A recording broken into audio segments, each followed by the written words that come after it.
Regresamos con argumentos, seguimos conversando con nuestro invitado, nuestro primer invitado de esta tarde, Pedro Pablo Fernández, director del Centro de Públicas y Fede. Le comentaba en el corte que no tiene que encadenarse, ya Kiko está en otro horario. Sin embargo, bueno, vamos a dejarle el espacio, ¿verdad?, para que él dé sus argumentos. Estábamos comentando sobre el tema de la economía, de la producción, incentivar la producción, el tema de la dependencia del petróleo que ha tenido nuestro país.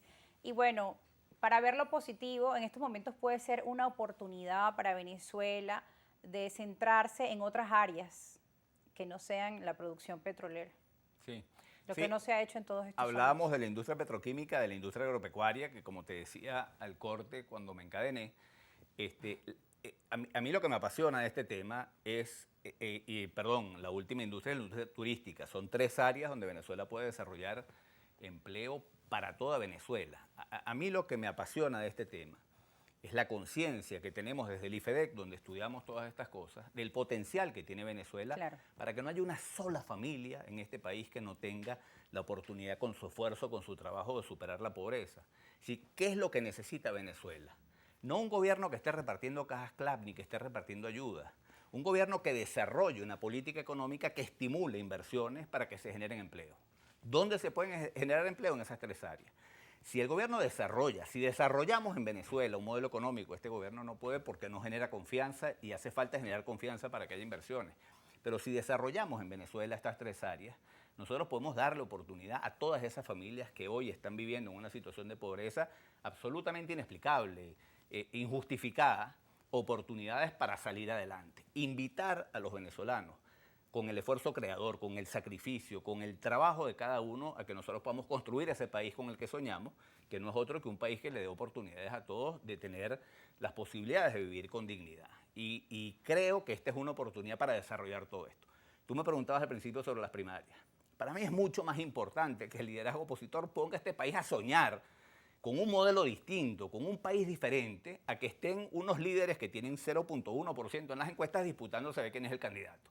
Oye, Y vamos a que eso ha invitar a este venido país a tomando soñar. toda la atención y centimetraje de Claro, la prensa en los últimos días, en sí. lugar, pues como tú mencionas, de dar respuesta a esos problemas que tiene la población. Cuando nos comentabas, por ejemplo, el tema de la producción de cacao y de todas las riquezas que hay en nuestro país, en cada estado hay maravillas y en cada estado hay pues grandes potencialidades, pero ¿cómo decirle a la población que es momento pues de actuar, de usar esos recursos a su favor, de incentivar la producción, de trabajar por un país? Ese sueño que tú dices, trabajar por el sueño de rescatar a nuestro país, Venezuela, ¿cómo llevarle ese mensaje a la población venezolana de que tienen una participación ciudadana importante? Tú sabes que el punto está, buenísima tu pregunta, en abandonar el discurso político, en abandonar ese pleitico a ver quién es el que predomina sobre la oposición y en empezar todos a presentarle al país ese sueño de un país diferente, que es del país posible, porque te repito, no es ¿Y no el, ves en otros partidos políticos que estén trabajando en ese sueño, en ese planteamiento, sino enfocados en yo, este tema yo, de primarias y de sí, elecciones? yo veo el discurso político en general de todos y todo se centra en si la fecha de la primaria es antes o después, si el CNE participa o no participa, si a mí me dan oportunidad o no me dan oportunidad.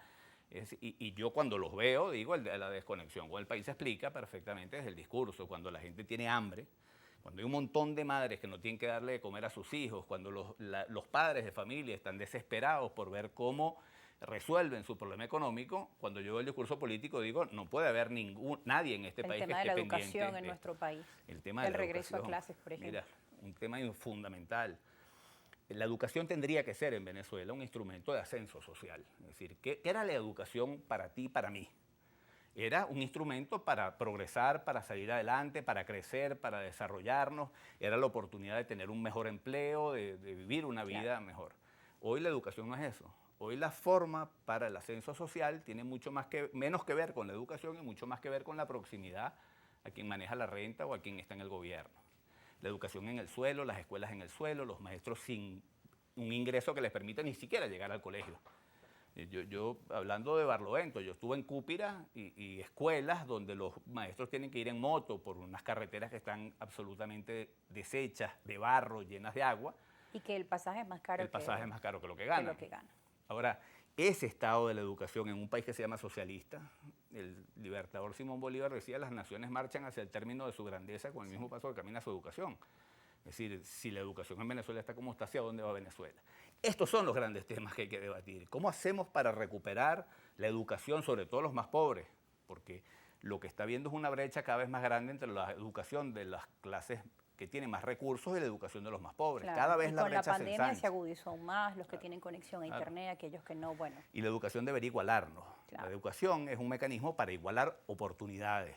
Es decir, una sociedad justa es una sociedad que le brinda la misma Pero la realidad es que oportunidad a esa todos los brecha ha ido aumentando, al igual que con el tema económico de la adquisición de recursos. Cuando dicen que Venezuela se arregló, que los índices económicos han mejorado, es porque ha mejorado para un sector de la población, pero para la mayoría ha desmejorado, que es lo que hablabas del tema de la desigualdad. Entonces, ¿cómo dar esperanza a ese grupo de personas? Nos hablabas de, bueno, del tema de la desesperanza aprendida, pero entonces, ¿cómo logramos vencerlo en medio de las circunstancias que estamos observando y de esos indicadores?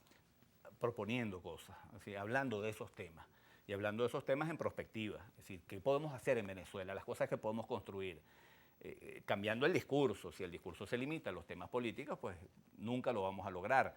Si nosotros somos capaces de decir cómo vamos nosotros a recuperar la economía, cómo vamos nosotros a atraer inversiones en las áreas en donde podemos generar empleo, dónde podemos generar empleo en Venezuela, dónde están las ventajas comparativas del país que nos permiten desarrollar una política que le dé oportunidades a la gente. Si ese es el discurso, oye, la gente va a estar mucho más dispuesta.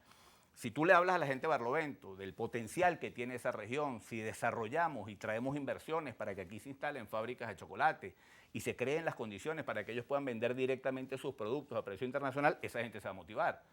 Ahora, si el discurso que escuchan es simplemente unos políticos peleándose para ver cuál va a ser candidato, pues es lógico que cada uno se dedique a la subsistencia y que, bueno, que se desconecten completamente claro, de ahí lo están las político, encuestas, la desconexión que hay con los completa, políticos y con tanto el trabajo que ha venido realizando la oposición como con el gobierno, y que la gente entonces habla de la necesidad de una tercera vía o de una opción diferente. La población venezolana quiere cambio, y esto es algo que hemos visto además en otros países de América Latina, esa necesidad de algo diferente y de un cambio, porque están cansados del sistema y de, pues, los gobiernos que estén de turno, bien sean de izquierda o de derecha. No se trata ya como que de una lucha de ideología, sino sí, de pues la realidad, ¿no? Ante la realidad que estamos viviendo en el mundo. Estamos ahora en medio de una guerra, un conflicto entre Rusia y Ucrania que se ha extendido, el tema de la pandemia que además agudizó todo, escuchamos en las noticias recesión económica mundial. Entonces la gente, bueno, quiere saber cuáles son esos planteamientos y cuáles son las propuestas de un gobierno que piense en la gente, ¿no? sí, claro, un gobierno que se aleje de los intereses particulares de los líderes políticos de los partidos y se interese mucho más en los problemas de la gente, en cómo vamos a resolver los problemas de la gente, que el problema fundamental hoy de los venezolanos es la caída del ingreso. Claro. Es decir, hoy una familia normal no le alcanza el sueldo para comprar absolutamente nada. Entonces tenemos problemas con los empleados públicos porque el gobierno simplemente, habiendo destruido el aparato productivo y habiendo destruido la renta petrolera, los ingresos petroleros, ahora se ve imposibilitado de cumplir con sus obligaciones laborales. Bueno, la única forma que nosotros podamos volver a tener un país rico es que cambiemos el modelo económico y desarrollemos un modelo económico diferente. Que uno de los problemas que tenemos es que todo el discurso político gira alrededor del modelo rentista. Sí. Porque además traemos eso desde la llegada del petróleo. Sí. Claro, desde la llegada del petróleo. El modelo rentista es muy atractivo para los políticos, porque produce una renta muy grande que la manejan los políticos. Por eso yo digo que la renta petrolera hace rico a los políticos, no hace rico a la gente, hace pobre a la gente porque destruye el empleo.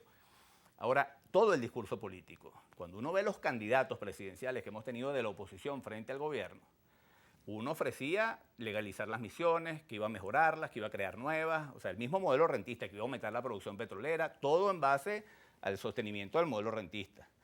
Y unos años antes tuvimos un candidato que decía que iba a repartir una tarjeta minegra con la que iba a repartir la riqueza petrolera para que le llegara a todo el mundo. Es decir, la manipulación de la pobreza con el objetivo de buscar objetivos políticos. Claro, que es un concepto que no ayuda a la gente a crear su propia visión de progreso, sino esperar como pueblo a que me den una caja, que me den una tarjeta, lo que sea. Es un poco incentivar a la gente que esté con la mano extendida esperando las dádivas del Estado.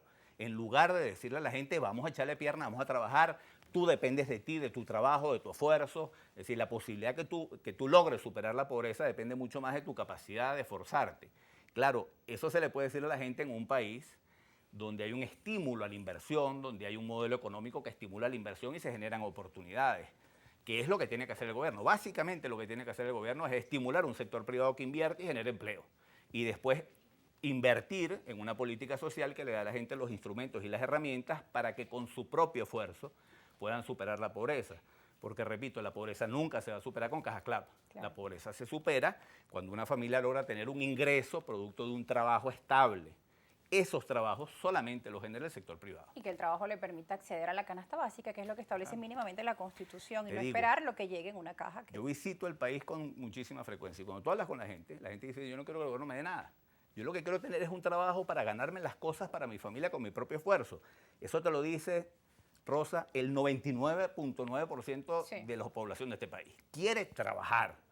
Entonces, no podemos seguir teniendo un liderazgo político que lo que estimula es el paternalismo, el facilismo, cuando la población venezolana es una población digna que lo que quiere es salir adelante con su esfuerzo. Pedro, lamentablemente se nos ha acabado el tiempo. Agradecemos tu participación acá en Argumentos. Gracias a ti.